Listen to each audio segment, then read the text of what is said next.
Hi guys, it's Chris. Today I'm here to share with you on a HDB resale timeline for purchasing. So first and foremost, it's important that as a HDB buyer, what you need to do, you need to be HFE ready. If you haven't done it, you will probably have to do the HFE application, which should take about 28 working days, probably be about 5.5 weeks. So it's really important for you to have your HFE ready. If your HFE is not ready, please quickly go and do it first. After HFE is ready, the next thing you will do will be viewing. So it really depends on how long it takes for you to find the unit of your choice. You need to understand what is the criteria. For example, if you're looking at a floor level or a specific location, you're buying near your parents or buying near a school, it's really important to have a set of requirements when choosing your next property. After shortlisting the unit that you are looking at, you'll probably start a negotiation with the seller in terms of what is the price to transact, what are the terms and conditions, for example, like submission days, extension stay. Everything has been crafted out, or rather everything has been pre-planned before putting the $1,000 and options to purchase contract with the seller. Let's for instance,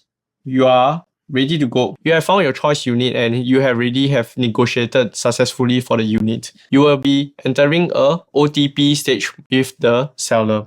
So in this OTP stage, you will be transferring $1,000 to the seller. There is 21 days in this options period for you before you exercise your rights to purchase this property. The very next day after receiving options to purchase, you will need to submit for HDB valuation. You will need to pay $120 for the HDB side to do the valuation. So once the valuation is out, the next thing to do will be what is your financing options for this property. For example, if you are taking out a bank loan or if you are taking out a HDB loan. So let's say that everything has been accepted by you and you would like to proceed with the purchase. You will need to exercise the OTP. There's three criteria. Firstly, you have to transfer the seller $4,000. Both this amount, $1,000 and $4,000, it will be the deposit to offset for the purchasing price. So after transferring $4,000 over to the seller, then the next thing is that you need to sign on the acceptance portion in the OTP and also have the OTP delivered to the seller.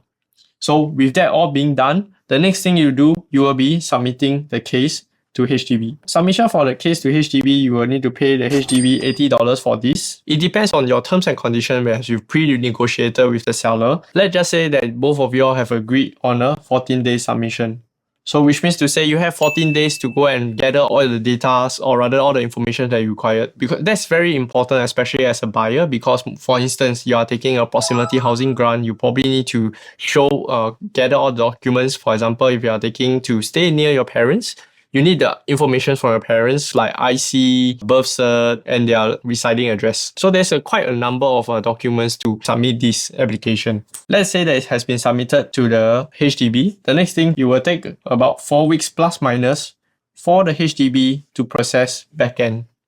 Once it's being processed backend, it will be accepted by the HDB. Upon the acceptance, you will be receiving a message to tell you what is the completion date. The acceptance to completion itself is 8 weeks difference. On the date of acceptance, you will know what is your completion date. If you are taking a HDB loan and using HDB lawyers, then you will have to go down on the completion date to complete the paperwork. If let's say you are engaging a private law firm, you can authorize the private law firm on your behalf to complete the paperwork on the completion date. During the negotiation process, the seller actually also requested for an extension stay period. This period itself usually is max up to 3 months. The maximum extension stay period is 3 months. After the extension stay, it just means that you have received your key and you probably will want to start your renovation.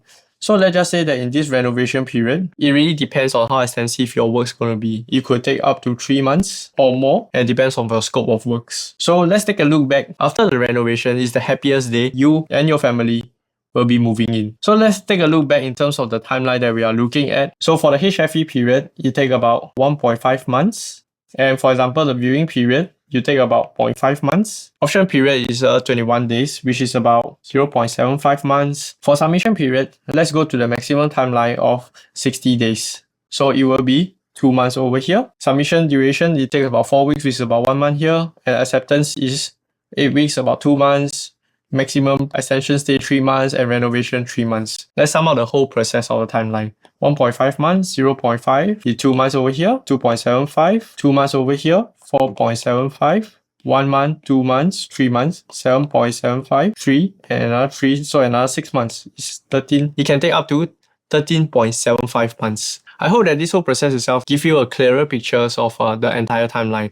So while it takes that buying a home itself is also a milestone for yourself. So I believe that with this timeline video, you're probably able to plan your life around it. Once again, my name is Chris. Feel free to reach out to me for a free consultation if you need.